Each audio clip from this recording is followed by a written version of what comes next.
শেখ হাসিনার গল্প আমাকে অনুপ্রাণিত করেছিল।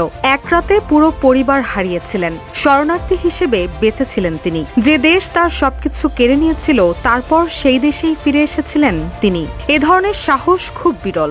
২০ আগস্ট নিজের ফেসবুকে শেখ হাসিনার সঙ্গে হাসিমাখা একটি পুরনো ছবি পোস্ট করে স্মৃতিচারণ করেন আলোচিত অভিনেত্রী আজমেরী হক বাঁধন। তবে সেই অনুপ্রেরণার জায়গা আজ হতাশায় ডুবে গেছে।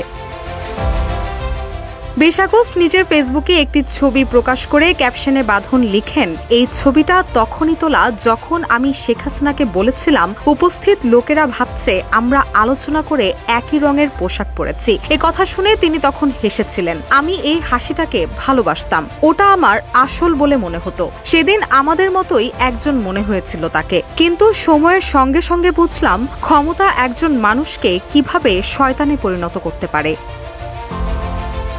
গত বছর জুলাই বিপ্লবে সরকার পতন আন্দোলনে ব্যাপক সরব ছিলেন বাঁধন। ছাত্র জনতার পক্ষে রাস্তায়ও নেমেছিলেন তিনি। হাসিনা সরকারের বিরুদ্ধে তিনি ছিলেন সক্রিয়, যার ফলে ৫ আগস্টের পর থেকেই সোশ্যাল মিডিয়ায় এক শ্রেণীর সমর্থকের কাছে বেশ কটাক্ষের মুখে পড়তে হয় এই অভিনেত্রীকে।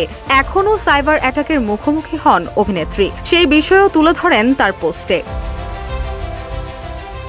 সাইবার অ্যাটাকের প্রসঙ্গ টেনে আওয়ামী লীগের কর্মীদের উদ্দেশ্যে বাঁধন লিখেন, আমি ওনার সঙ্গে হাসছিলাম বলে এই না যে আমি পরের বার প্রধানমন্ত্রী হতে যাচ্ছি। আমার প্রিয় আওয়ামী লীগের সদস্যরা, আপনারা এত ভয় পাচ্ছেন কেন? আমি কথা বলি, সত্যি কথা বলি। আমি আমার দেশের মানুষের পাশে আছি, তাহলে আপনারা আমার পেছনে লেগে আছেন কেন? আমি জানি আপনারা আর কখনো রাজনীতিতে ফিরতে পারবেন না, কিন্তু এখনো মানবিক আচরণ করার সুযোগ আছে। সবশেষ বাঁধন লিখেন, যেভাবে আপনারা আমাকে সোশ্যাল মিডিয়ায় আক্রমণ করছেন, ঠিক সেভাবেই তো এই দেশের নারীদের সঙ্গে আচরণ করেন। যান, আপনারা জিতে গেছেন, অভিনন্দন। কিন্তু আমাকে আক্রমণ করা ছাড়া এখন আর কি করছেন? আপনারা কি সিদ্ধান্ত নিয়েছেন? যার চরিত্র সবচেয়ে খারাপ সেই আপনাদের দল থেকে সংসদ সদস্য হবে যদি কোনোদিন ক্ষমতায় আসেন। রুশা সুর, নিউজ ডেস্ক, ইত্তেফাক।